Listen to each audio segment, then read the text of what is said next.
Well, it's the off season, and so we all know what that means. It is A-Aron's time to shine, my man.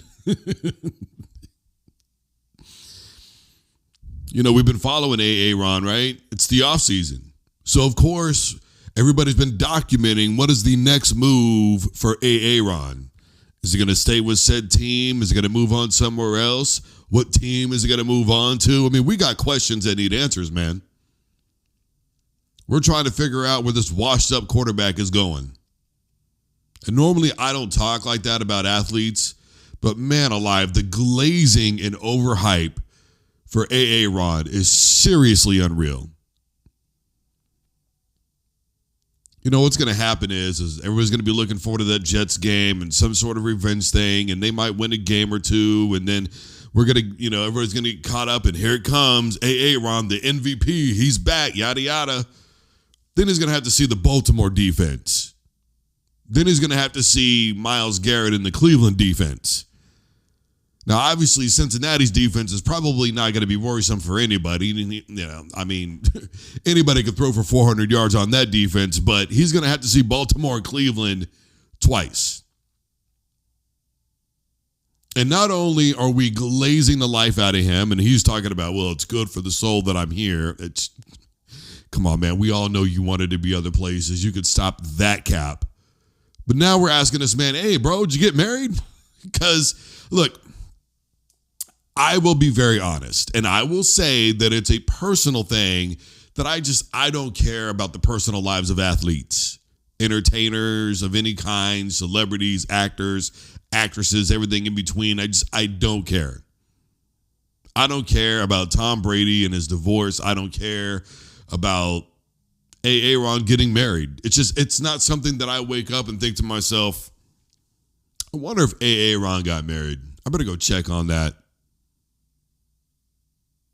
One thing I will say, he kept it private, him and his relationship with Danica, that was never going to be private. It is what it is, you know what I mean? But I'm just saying, for me personally, I don't care. And to me, it's a form of overglaze. Because I just look at it as, God, man, we're just really stuck on this dude. And then, of course, during the regular season, now we're getting to that part of the year, right, where we got to put up with him being on Pat McAfee's show. And he's going to go on there and he's going to act like he's the smartest man in the world, and everybody else isn't smart as A-Aron. And it gets super old, man. The glaze from ESPN never stops. And maybe it's just because he's such a great quote machine. You don't need very long with A-Aron before you get something in there and it's like, oh, thanks, my guy. Boom. Money. I could just hear all them dudes clapping their hands and just, yeah. Thank you, A-Aron. Good looking out, man. I knew I could count on you for a good quote. Good for the soul. We'll find out how good for the soul it is. Everywhere he's been, Green Bay, New York, it hasn't mattered. He's had nothing but trouble with coaches and coordinators and massage people and teammates and everything else. It's a nightmare.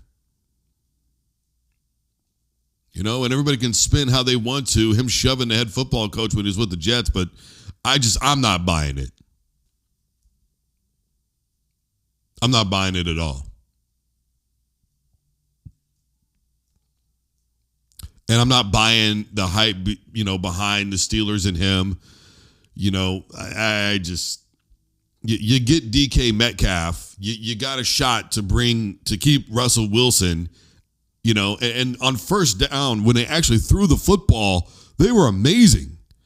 But, the Steelers fell back into the old just 3 yards in a cloud of dust, and it doesn't work anymore. It can if you are willing to make changes throughout. But, the adjustments that they were making at halftime just weren't up to snuff. And I love Coach Tomlin. But he's really got to modernize the game of football. But you're not going to be able to do that. A-Aron has been following the same moniker for years from Coach Hackett. First down, run it. Second down, draw player screen. Third down, look off, throw. That's it. That's what A-Aron does. That's his whole game. Look off. He didn't have time behind that Jets offensive line for it. He's dang sure not going to have time behind that Steelers line for it. I'm just keeping it a buck. But, I guess we'll see what happens. It is what it is, regardless.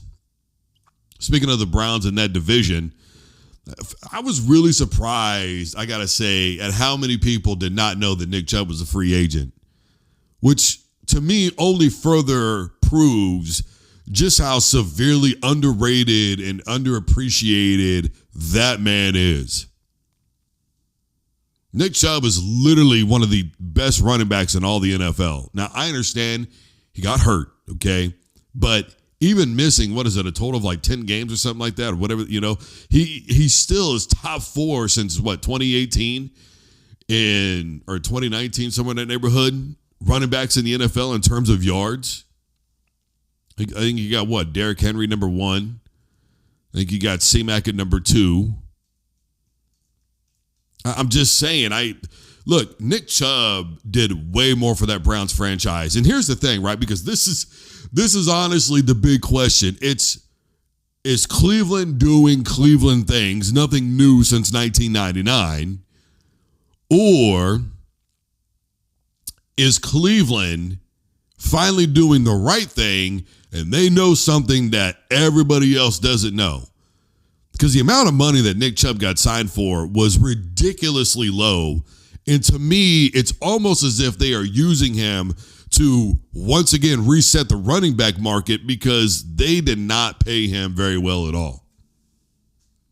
Now, somebody out there might be going, look, man, if he plays well and he proves himself, then he's going to be able to up his dollars. He's going to have to stay healthy. I'm not going to say no to that. But I think given the overall history and how Nick Chubb has been pretty much available throughout the entirety of his career, I'm willing to give him the benefit of the doubt. And I'm going to pay him some dollars.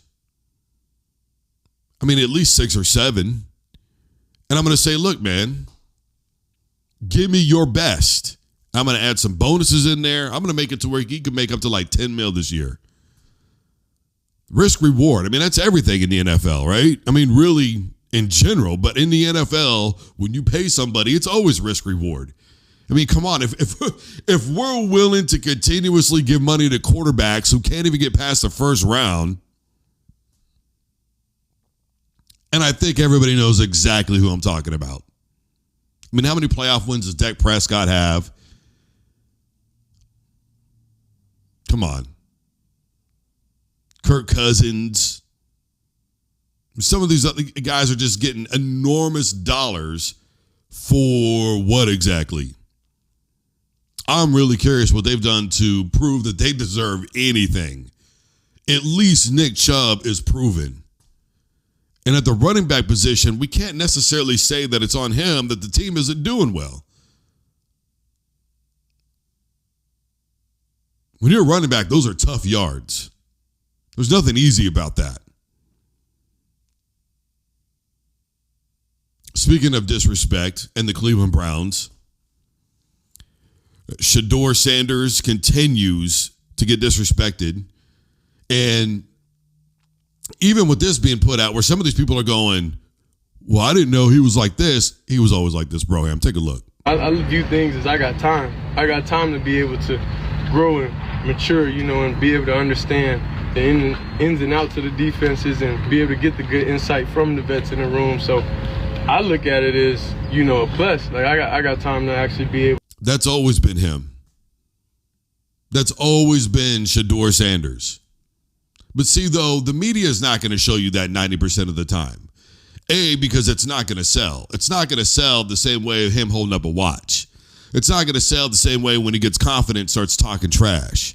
It's not going to sell when he's celebrating with his teammates. It's not going to sell when the pregame is going on and everybody's getting in his face, but then they make it look like it was him that started the whole ordeal to begin with, when 99% of the time it's not. It's just, okay, if you want to go there, we can go there. You need that? I got that. It's not backing down. And I personally, for one, am tired of the false narrative. It's what hurt him in the NFL draft, which, by the way, did not go his way at all.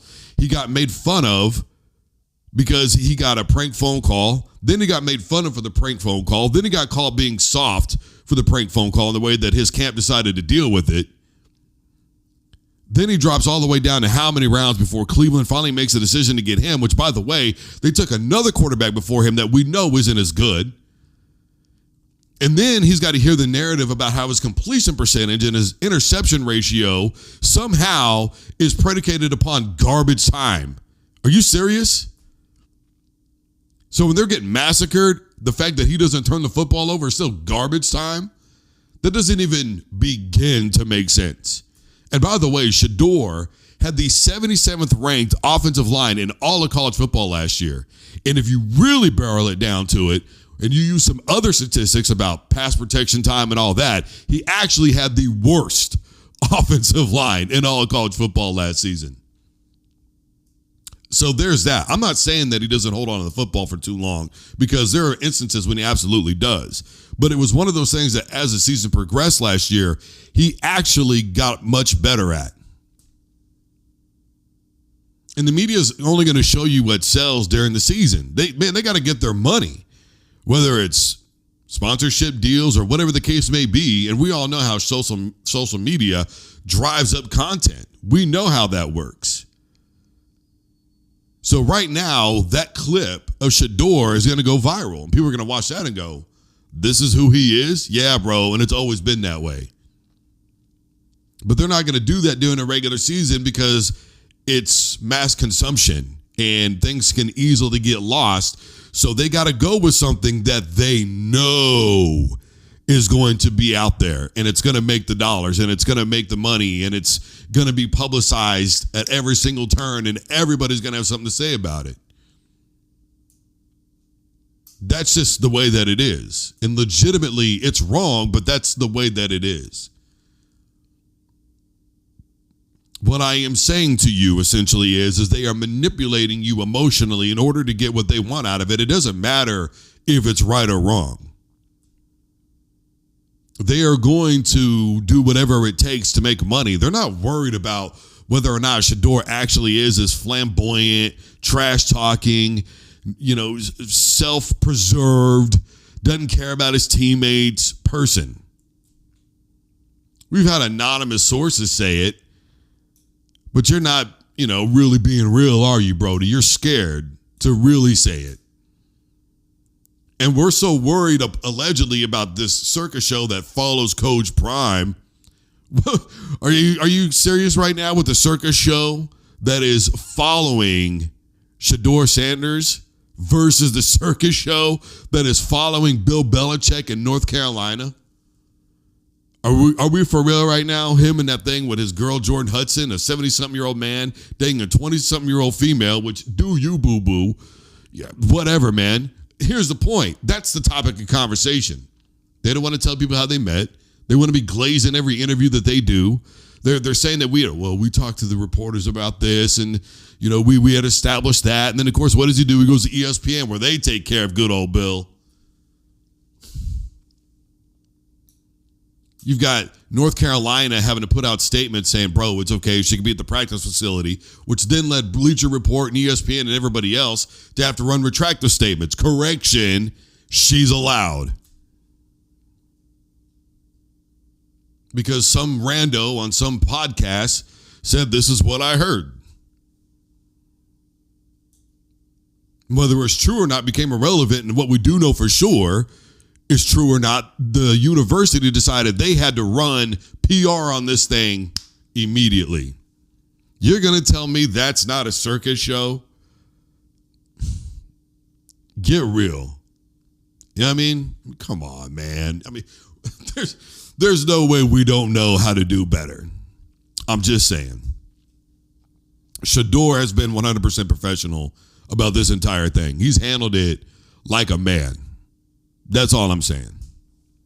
Speaking of handling things like a man, Josh Allen, he was asked about flag football, and he said, look, I'm not going to say anything bad about flag football guys, but if I get a chance, yeah, I would love to play for America.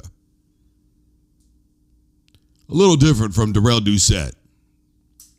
And in case you're wondering who that is, that's the gentleman who said that he had a better IQ than Patrick Mahomes. Yes, we know he was referring to flag football. But if you think Patrick Mahomes and Josh Allen and Lamar Jackson and a host of others can't grasp flag football concepts, especially when they're already doing this stuff in the Pro Bowl, then I don't know what to tell you. Yes, there will be some adjustments, but you're always going to have to adjust to the NFL game with their new rules and all that stuff. So, I'm trying to be nice. I'm trying to be very Josh Allen. What do they call that? Demure? I'm trying to be Josh Allen right now, man. Because he took the high road, and he could have gone a different direction with that, but he didn't. And I really admired the approach that he took, because it could have been, and that's what they were looking for, right? They were looking for him, like, please say something out of pocket. We really need something going on right now. Look, I'm going to tell you something. As somebody who's worked for a bunch of ESPN affiliate stations, et cetera, and, had my time and interviewed Hoist Gracie face-to-face and, attended Bellator events as media, et cetera, award-winning journalist, all that good stuff. I'm telling you right now, we're into the desperate months.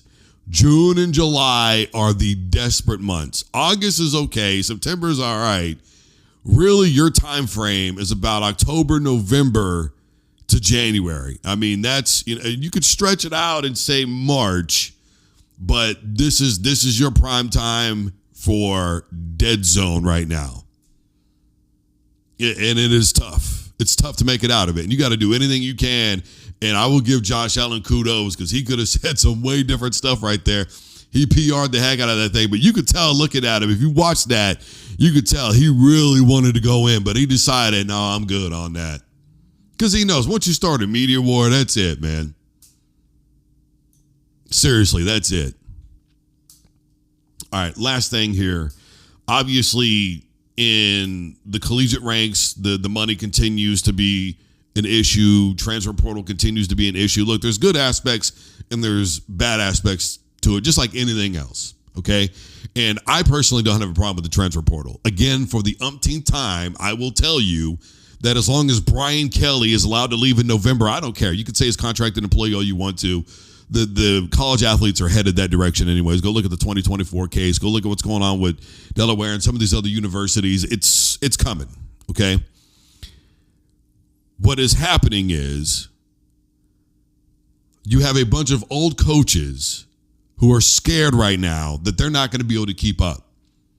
As long as Brian Kelly, and Brian Kelly's one of them, he's spearheading the idea of caps and limits and stopping the transfer portal. Meanwhile, he himself left out of Cincinnati, no warning, no nothing, took the job at Notre Dame, abandoned those kids, left them to play all alone against Tim Tebow in Florida. Then he goes to Notre Dame, skates out on them, gets a $100 million contract with LSU. And by the way, what as a head coach has Brian Kelly ever won? He's been blown out in the BCS, right? Alabama throttled Notre Dame. He's been blown out in the college football playoffs. Already, Coach Freeman has done better with Notre Dame than he has. Well, he got blown out. And I guarantee you, and I'm telling you, I maintain this, Brian Kelly wouldn't have won a single playoff game with that Notre Dame football team.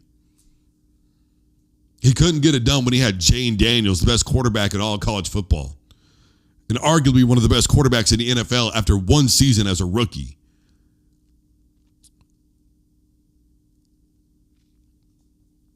And you mean to tell me that you think he could get it done with that Notre Dame team? Not happening, son. As long as coaching buyouts and all that stuff is allowed to happen and they're allowed to leave, then my MO is players should be allowed to do the same thing. Once we start limiting the firing of coaches and the ability to leave with coaches, come on. Now, as far as the money goes and the new thing, I think it was like a $20 million cap, if I remember correctly, from the article that I read that stated, the universities can now begin to directly pay the players. Of course, a lot of this is going to be done through donations, which there's not going to be a shortage of that. There's always going to be a pocketbook, a checkbook from a booster out there that is big enough, right? So we're going to have that regardless.